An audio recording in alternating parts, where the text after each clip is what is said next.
And they're just like, eat less, exercise more. And so I did, and then things got worse. I had never really considered, oh, like my ethnicity actually plays a factor into this whole change. It never occurred to me. I thought that all women were just the same.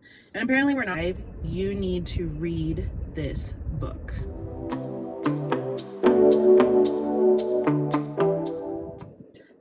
Are you not even 40 and you are experiencing hot flashes, weird appetite cravings, loss of interest in things that you used to like to do, brain fog, weight gain in your midsection, and nothing seems to help, and any of those other symptoms? If that is you, please keep watching this video.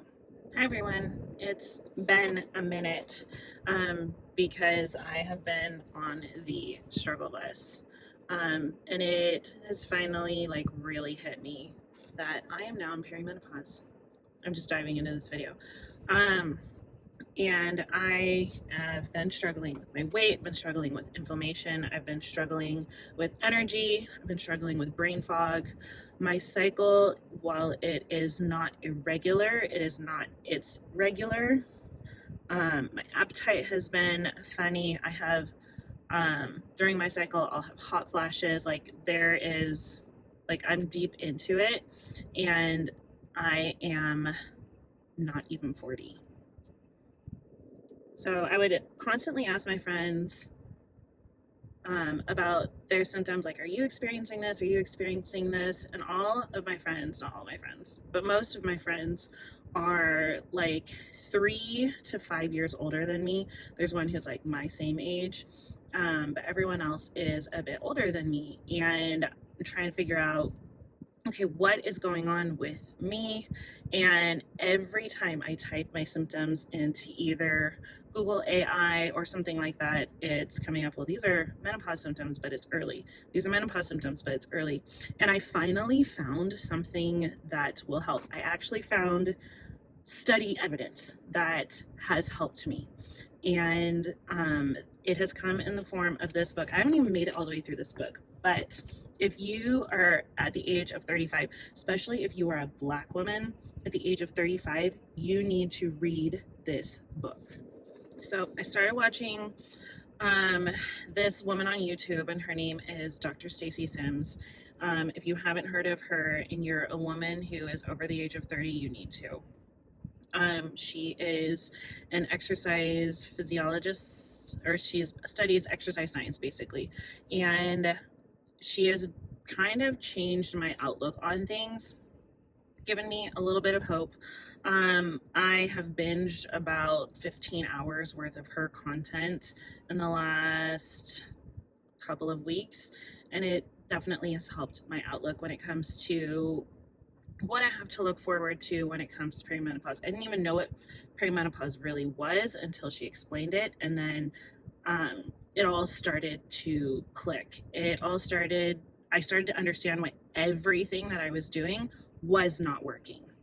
The fasting, the long high intensity workouts, the eating 1,800 calories or less per day, like all of that was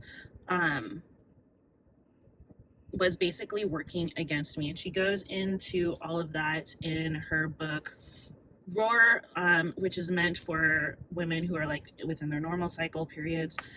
I didn't think I was ready for this book because I'm 39, I'm not even 40 yet. And I was like, well, let me just see. So I bought this book, and I'm literally only in the first chapter. And she has explained so much when it comes to the science of how our bodies work, what's going on, why you're having all of these crazy fluctuations, why your body seems like it literally changes overnight. I will think that I'm on a good track, and I've worked and I've worked and I've worked, and then all of a sudden everything that I feel like I've worked for over the past several weeks or months is completely gone. So she explains all of those hormone fluctuations. And then I just read yesterday, and like I said, I just finished part 1, and I suggest that if you read this, if you read part 1, at least start on part 2, because part 2 gives you hope, because I only read part 1 yesterday and it was very demoralizing. But I wanted to read this because I didn't really know that ethnicity really had anything to do with perimenopause, but it actually does. Um, and I quote, Black and Hispanic women on average reach menopause 2 years earlier at 49, meaning that your cycle, you haven't had your cycle for 12 months, that one day that happens around the age of 49. I have a feeling mine is going to come even sooner. Black women also take longer to transition to menopause and appear to experience longer periods of irregular bleeding. I probably started my perimenopause symptoms around age 36, 35, 36 was when I started going to the doctor and asking them, I don't know what's going on. My body is changing. I'm doing everything that I was doing before, and all of a sudden, nothing is working. And they're just like, eat less, exercise more. And so I did, and then things got worse. Black women can experience more than a decade of symptoms. Average weight is a factor here, as leaner Black women experience symptoms for a shorter duration than Black women who are clinically considered overweight. I don't look like a ginormous person, but technically, right now, with the body weight that I am, I'm considered clinically overweight. A separate study of more than 1,500 perimenopausal women, average age of 48.5 years, found that Native American women are more likely, 67%, to report vasomotor symptoms like hot flashes, night sweats, heart palpitations, followed by Black women at 61.4%.